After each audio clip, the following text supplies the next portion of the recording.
Әлки районы игенчеләре дә уракка кереште. Быел игеннәр иртәрәк өлгерде, шуңа уракка да гадәттәгедән алданрак тотындылар.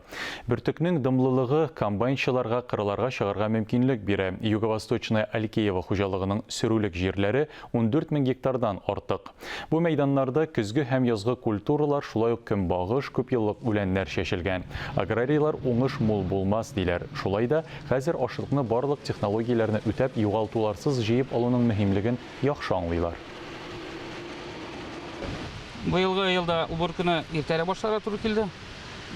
Погода шунарга үттерде инде. Хәзер яңгырлар яздан бирле бер-ике тапкырына яуганды, анысы да незначительный. Шуның өчен